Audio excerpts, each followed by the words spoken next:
नमस्कार विद्यार्थ्यांनो. Science and technology standard 9 chapter number 1 laws of motion. Last पिरियडला आपण uniform and non uniform linear motion याविषयी अभ्यास केला. आता या चॅप्टरमधील पुढचा टॉपिक आहे ॲसेलरेशन. आज आपण ॲसेलरेशनचा अभ्यास करणार आहोत. ॲसेलरेशनलाच मराठीमध्ये त्वरण असं म्हटलं जातं. There is one activity on page number 4 of your textbook. Let's try this. First point is there. Take 1 centimeter long plastic tube and cut it lengthwise into 2 halves. एक मीटर लांबीची साधारण प्लॅस्टिक ट्यूब घेऊन त्याला लेंथवाईज म्हणजे उभं cut करायचे, 2 half करून त्याचे. Then take one of the channel shape pieces. या 2 पीसपैकी एक जो शेप आहे म्हणजे चॅनल शेप होणार तो घ्यायचा आहे. Then place one of its end on the ground and hold the other at some height from the ground as shown in this figure. See this. Let's try this activity on page number 4 of your textbook. If we consider third point, take a small ball and release it from the upper end of the channel. एक छोटा ball घेऊन त्या चॅनलच्या वरून जो आहे तो release करायचा आहे, सोडून द्यायचा आहे. Then observe the velocity of the ball as it rolls down along the channel. याची velocity जी आहे ती आपण ऑब्झर्व करायची आहे. There is one question. Is its velocity the same at all points? सगळ्या पॉईंट्सला वेलॉसिटी सेम असेल का, हा एक क्वेश्चन आपल्याला दिलेला इथे.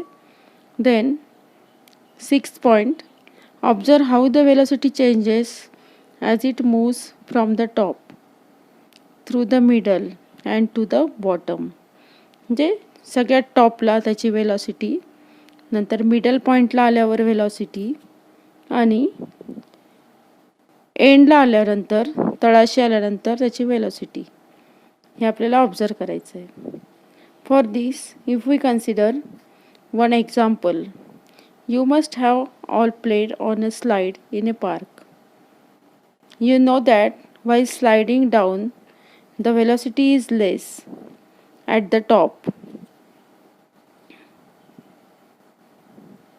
It increases in the middle and it becomes 0 towards the end. गार्डनमध्ये जी स्लायडर असतं किंवा स्लाईड किंवा ज्याला आपण घसरगुंडी म्हणतो, ते एक उदाहरण इथे लक्षात घ्यायचं आहे. त्याच्यावरून तुम्हाला ही ॲक्टिव्हिटी आधीची सोडवता येईल. आपल्याला माहितीच आहे, घसरगुंडीवरून आपण जेव्हा सगळ्यात वरच्या पॉईंटला असतो, टॉपला असतो, तेव्हा while sliding down the velocity is less at the top. सगळ्यात टॉपला वेलॉसिटी कमी असते. Then it increases in the मिडलला आल्यानंतर हिची वेलॉसिटी ती वाढते. नंतर जेव्हा आपण एंड पॉईंटला जातो, म्हणजे आपण जेव्हा जमिनीवर पाय ठेवतो त्या एंडला आपली वेलॉसिटी 0 असते. म्हणजे इथे चेंज होतो आहे वेलॉसिटीमध्ये. टॉपला पाहिलं तर कमी आहे वेलॉसिटी, मिडलला मॅक्झिमम आहे किंवा आपण जास्त आहे, वाढलेली असं पण म्हणू शकतो. मॅक्झिमम नाही पण वाढलेली म्हणू शकतो. आणि एंड पॉईंटला ती 0 झालेली. म्हणजे इथे कॉन्स्टंट वेलॉसिटी नाही आहे. Therefore there is change in velocity, and change in velocity or rate of change of velocity is nothing but acceleration. This is definition of acceleration. This definition is on page number 5 of your textbook. See again the definition of acceleration. The rate of change of velocity is called acceleration. When there is a word rate, then it is related to time. Therefore, acceleration will be, see this formula for acceleration. Acceleration will be change in velocity upon time. Rate of change of velocity means it is related to time. If we consider an object which initial velocity is u, initial means starting velocity, सुरुवातीचा वेग. जर आपण बघितला त्याचा तर you आहे असं consider केलं. In time T it changes to the final velocity V. Final velocity is denoted by letter small V. Initial velocity is denoted by letter small u and final velocity is denoted by letter small v. Then if we consider one example, if velocity is increasing, then initial velocity will be 0 when if we consider an object which is at rest, then u will be equal to 0. And suppose after 5 seconds or 10 seconds, take any time, for example after 5 seconds or 10 seconds, suppose final velocity is 10 meter per second, then there is change in velocity is increasing here. Then what will be the formula for acceleration? See this formula, acceleration which is denoted by letter small a, and this is vector quantity. ही सदिश राशी आहे, हे लक्षात घ्या. That formula will be final velocity minus initial velocity upon time. Therefore, if we substitute these letters u, v and t in this equation, in this formula, what will be the equation? A is equal to v minus u upon t. A will be equal to v minus u upon t. Now, for example, we have taken this in 5 seconds, velocity is changing from 0 to 10, and if we substitute these values in this formula, what will be? Where v is final velocity is 10, initial velocity is 0, and in 5 seconds, therefore upon 5 means 10 minus 0. What will be the subtraction? 10 minus 0. इथे वरच्या साईडला मी करून दाखवते बघा. हे जर आपण सोडवलं तर काय मिळणार आपल्याला? 10 minus 0 10 upon 5. आपण जर भाग दिला 5 to the 10, that is equal to 2. Then what will be unit of acceleration? Unit of velocity is meter per second. Now here unit of acceleration. Here is nothing but numerator is nothing but velocity, and again time means meter per second again upon second, means the unit of acceleration will be meter per second square. This is SI unit of acceleration. SI unit of acceleration is meter per second square, and CGS unit will be म्हणजे small unit CGS सिस्टीममधलं मीटरच्या ऐवजी centimetre आपल्याला घ्यावं लागेल. Second हा तसाच राहणार आहे. सेकंद SI आणि CGSमध्ये टाईमचं युनिट सेकंड हे काय बदलत नाही. Therefore unit of acceleration in CGS system will be centimetre per second square. ठीक आहे. अशा पद्धतीने आपण ॲक्सेलरेशनची डेफिनेशन बघितली. If we consider if the velocity of an object changes during a certain time period, एक पर्टिक्युलर टाईम पिरियडमध्ये velocity change होत असेल, velocity is changing means it is increasing or decreasing, दोन्ही पण असू शकतं. इन्क्रीजिंग म्हणजे काय? वाढणारी व्हेलॉसिटी, डिक्रीजिंग कमी होणारी. जेव्हा बदल होतो व्हेलॉसिटीमध्ये तेव्हा ॲक्सेलरेशन हे निर्माण होतो. If velocity of an object changes during a certain time period then it is said to have accelerated motion. इथे एका कारचं उदाहरण आपण घेतलेलं आहे. It is said to be an accelerated motion. Now we have to see positive, negative and zero acceleration. There are 3 types of acceleration. What is meant by positive acceleration? If we consider an object, velocity of an object increases then the acceleration is positive. If we consider, suppose initial velocity of an object is 0, means that is the object is at rest. एका कारचंच उदाहरण घेऊ. Car एका ठिकाणी स्थिर उभी आहे आणि नंतर ती काही वेगाने काय करते, ही जाते, काही वेगाने जाते रस्त्यावरून. तर त्याची इन्क्रीजिंग वेलोसिटी असं आपण म्हणूया. त्याचा वेग वाढतच जातोय त्या कारचा हळूहळू. मग इन्क्रीजिंग वेलोसिटी मीन्स पॉझिटिव्ह ॲसेलरेशन. आत्ताच आपण मी एक उदाहरण तुम्हाला सोडून दाखवलं तेव्हा तिथे u इक्वल टू 0 म्हणजे बॉडी इज ॲट रेस्ट और object is at rest. v equal to 10 होतं. म्हणजेच इथे सुद्धा 0 पासून 10 पर्यंत तो वेलोसिटी वाढली आहे, म्हणजे इन्क्रीज होते velocity. Therefore that was also example of positive acceleration. But if in this case, if we consider that, in this same positive acceleration, the acceleration is in the direction of velocity. Means direction of velocity and direction of acceleration is same in case of positive acceleration because velocity is increasing. But if we consider another second thing, when the velocity on object decreases with time, it has negative acceleration. Negative कधी असतं, तर जेव्हा velocity काय होते, decrease होते. आता याचं सगळ्यात सोपं उदाहरण आपण समजा आपण ट्रॅफिकमध्ये किंवा रोडने आपण व्हेकल एखादं चालवतो आहे, कारचंच उदाहरण घेऊ किंवा मोटरसायकलचं. कार किंवा मोटरसायकल एक विशिष्ट वेगाने आपण चालवतो आहे आणि समजा त्या एरियामध्ये ट्रॅफिक आहे खूप, तर आपण काय करतो, हळूहळू वेग कमी करतो आपल्या वाहनाचा, कारचा किंवा मोटरसायकलचा वेग कमी करतो.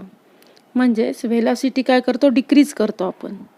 व्हेन वेलॉसिटी डिक्रीजेस, अशा वेळेत आपल्या व्हेकलला कोणतं ॲसेलरेशन असणार आहे, निगेटिव्ह ॲसेलरेशन. ओके. किंवा आपण ब्रेक लावतो, आपल्याला थांबवायचं आपलं vehicle, then we apply brake to that vehicle. when we apply brake, then the velocity slowly decreases and then finally the body is or the vehicle is at rest. Therefore the final velocity will be 0. Means if we consider in the same formula, if you consider, we have seen the formula for acceleration equal to v minus u upon t. And if we consider we have applied brake, then brake means final velocity will be 0. But if we consider initial velocity, take some example.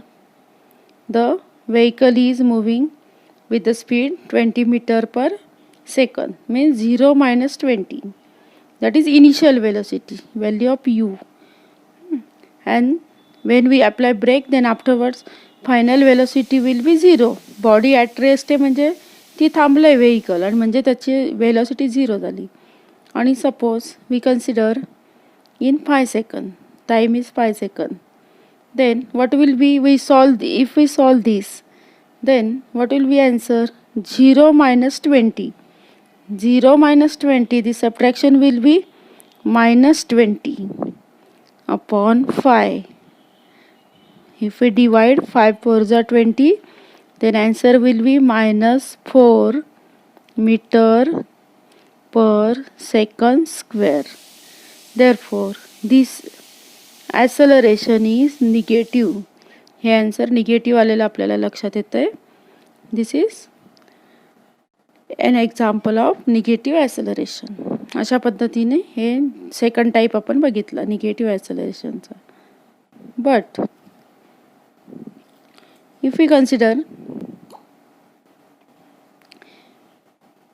Negative ॲसेलरेशनला दुसरा शब्द आहे तो म्हणजे deceleration. Negative acceleration is also called as deceleration. Is direction is opposite to the direction of velocity. इथे direction महत्त्वाची. ॲसेलरेशनची direction ही वेलोसिटीच्या डायरेक्शनच्या opposite असते, विरुद्ध असते. पॉझिटिव्हमध्ये दोन्ही सेम असतात, जी वेलोसिटीची डायरेक्शन तीच ॲसेलरेशनची. निगेटिव्ह ॲसेलरेशनमध्ये the direction of acceleration is opposite to the direction of the velocity. वेलोसिटीच्या डायरेक्शनच्या विरुद्ध दिशा ही ॲसेलरेशनची असते. आता हे झालं इन्क्रीजिंग वेलोसिटी आणि decreasing. But if we consider third example, if the velocity of the object does not change with time, then what will happen? चेंजच होत नाही वेलोसिटी, कॉन्स्टंट वेलोसिटी आहे. म्हणजे एखादा व्हेकल समजा 20 मीटर पर सेकंड याच वेगाने जातं आहे, then what will be acceleration? आता आपण फॉर्म्युल्यानेच बघूया. आत्ताच फॉर्म्युला आपण शिकलो आहे, a equal to v minus u upon t. आणि if you consider initial velocity, आत्ताच मी काय उदाहरण सांगितलं 20 आणि फायनलसुद्धा 20, कारण बदलत नाही, कॉन्स्टंट आहे. तर आपण न्यूमरेटरला येणार आहे 20 मायनस 20. सेम आपण 5 सेकंडमध्येच घेऊया एक्झाम्पल. मग इथे जर 20 मायनस 20 आपण केलं तर न्यूमरेटरला काय येणार? सबट्रॅक्शन 0, दोन्ही सेम असल्यामुळे, आणि 0 upon 5, therefore answer will be 0. म्हणजे हे एक्झाम्पल कसलं झालं? 0 acceleration. When if the velocity of the object does not change, the velocity is constant, स्थिर आहे वेलोसिटी, बदलत नाही, तेव्हा बदल होत नाही याचा अर्थ ॲसेलरेटेड मोशन नाही, म्हणजे याचा अर्थ ॲसेलरेशन 0 आहे. हे झालं 0 ॲसेलरेशनचं एक्झाम्पल. आता याच्या आधी एक पॉईंट आहे पेज नंबर 5वर, अजून 2 डेफिनेशन आहे, ते म्हणजे uniform acceleration and non uniform acceleration. If we consider, what is definition of uniform acceleration? If the velocity changes by equal amounts in equal time interval, the object is said to be in uniform acceleration. म्हणजे प्रत्येक time इंटरवलमध्ये, समजा 1 सेकंदामध्ये किंवा मिनटामध्ये आपण घेऊया, 1 minute, 2 minute, 3 minute, 4 minute. एका मिनटात समजा 2 मीटर पर सेकंदने वेलोसिटी वाढते. परत पुढच्या एका मिनटामध्ये म्हणजे दुसऱ्या मिनटामध्ये समजा तेवढीच वेलोसिटी वाढते, तेवढ्याच अमाऊंटने वेलोसिटी वाढते. तर आपण काय म्हणणार? The velocity changes by equal amount in equal time interval, therefore the object is said to be in uniform acceleration. म्हणजे प्रत्येक टाईम इंटरवलमध्ये सेम जर वेलोसिटी चेंज होत असेल किंवा कॉन्स्टंट वेलोसिटी चेंज होत असेल तर त्याला आपण युनिफॉर्म ॲसेलरेशन म्हणतो. परंतु दुसरी जो आहे नॉन युनिफॉर्म म्हणजे काय?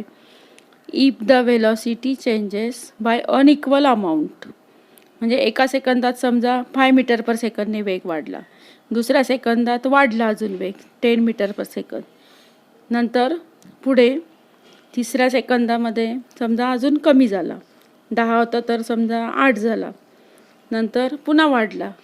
म्हणजे वाढतो, कमी होतोय वेग. आता ट्रॅफिकमध्ये जेव्हा आपण व्हेकल चालवतो तेव्हा आपल्याला लक्षात येईल की आपण कॉन्स्टंट वेलोसिटीने किंवा इन्क्रीजिंग वेलोसिटीने आपण व्हेकल चालू शकत नाही. आपल्याला काय करायला लागतं?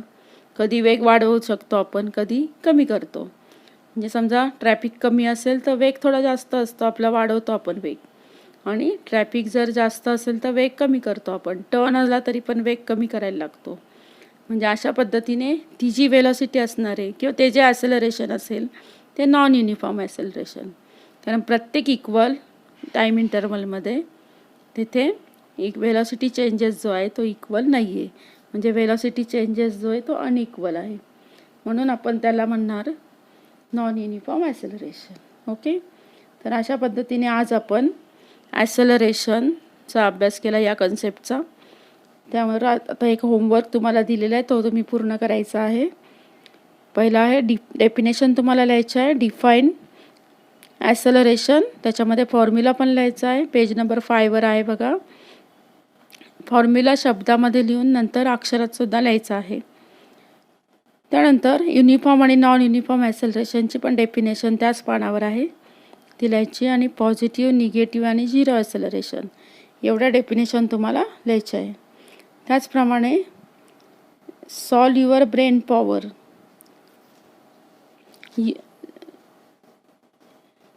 तुम्हाला सॉल्व करायचं आहे. Use your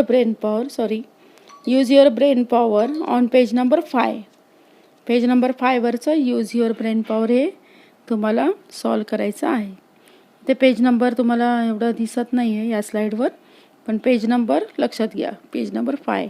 okay. थँक्यू.